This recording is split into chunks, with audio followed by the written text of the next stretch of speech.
16개월 된 입양아 정인양을 학대해서 숨지게 한 혐의를 받고 있는 양부모에 대한 1심 선고가 잠시 뒤인 오후 2시에 내려집니다. 앞서 검찰은 양모에게 사형을 구형했는데 법원이 어떤 판단을 내릴지 주목되고 있습니다. 현장 나가 있는 취재기자 연결해 보겠습니다. 박기환 기자. 네, 서울 남부지방법원에 나와 있습니다. 네, 이제 선고 공판 시작까지 시간이 얼마 남지 않았습니다. 앞서 엄벌을 촉구하는 시민단체가 자주 현장에 오기도 했는데 지금 현장 상황 어떻습니까? 네, 이곳 법원 앞은 선고 공판 시간이 점점 다가오면서 그 긴장감도 덩달아 높아지고 있습니다. 특히 시민단체 회원들이 모여서 정인이 양모에게 사형을 선고해야 한다고 재판부에 촉구하는 목소리를 내고 있는데요. 직접 이야기 먼저 들어보시겠습니다.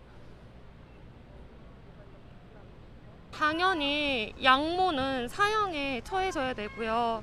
사실 양부도 저는 공범이라고 생각해요. 반성조차 하지 않는 모습을 보이니까 저는 더 괘씸죄를 물어서 더 형량을 더 높여줬으면 좋겠어요.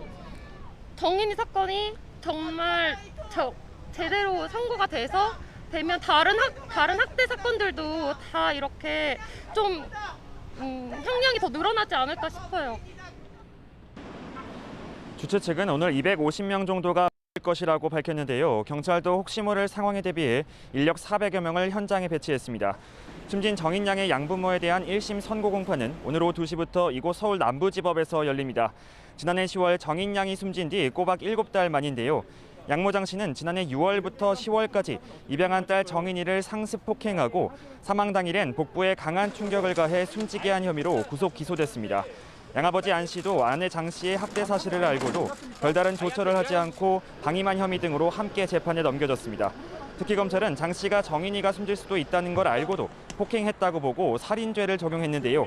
앞서 결심 공판에서는 살인의 미필적 고의가 있었던 것으로 판단된다며 장 씨에게 사형을 구형했고 양부 안 씨에게는 징역 7년 6개월을 구형했습니다. 장 씨 측도 대부분 폭행 사실을 인정하고는 있지만 숨지게 할 고의성은 없었다고 주장하고 있습니다. 네, 오늘 법원 판단에서의 주요 쟁점도 짚어볼까요? 네, 아무래도 장 씨에 대해 살해의 미필적 고의가 인정되는지를 가장 주의 깊게 살펴봐야 할 것으로 보입니다. 살인죄 적용은 물론이고요. 형량도 크게 달라질 수 있기 때문입니다. 만약 정인이가 숨질 것을 알고도 장 씨가 계속 폭행했다는 고의성이 인정될 경우 살인죄가 적용될 수 있습니다. 반대의 경우라면 아동학대 치사 혐의가 적용되는데요. 표면적으로 두 혐의의 법정 형량은 비슷하지만 대법원 양형 기준을 따져보면 사정은 달라집니다. 아동학대 치사죄의 기본 형량은 4년에서 7년, 살인죄는 10년에서 16년인데요. 여기에 잔혹성이나 반성 여부 등 양형 요소에 따라 더 늘거나 줄어들 수도 있습니다. 앞서 10차례에 걸친 공판에서도 양측은 이를 두고 법정 공방을 벌였습니다. 검찰은 정인이가 몸이 약해진 상태인데도 장 씨가 배를 발로 밟아 숨지게 했다며 미필적 고의가 있다고 지적했습니다. 반면 장 씨 측은 아이를 들어 올렸다가 힘이 빠져 떨어뜨린 건 맞지만 배를 밟은 건 아니라고 반박했습니다. 이와 관련해 부검의와 법의학자도 증언대에 섰는데요.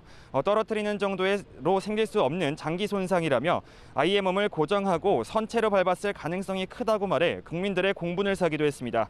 장 씨는 자신의 잘못을 인정하고 정인이에게 미안하다며 여러 차례 반성문을 재판부에 제출하기도 했는데요. 반대로 엄벌에 처해달라는 진정서도 잇따라 접수돼 형량에 어떻게 반영될지 법원의 판단을 조금 더 지켜봐야 할 것으로 보입니다. 지금까지 서울 남부지방법원에서 YTN 박견입니다.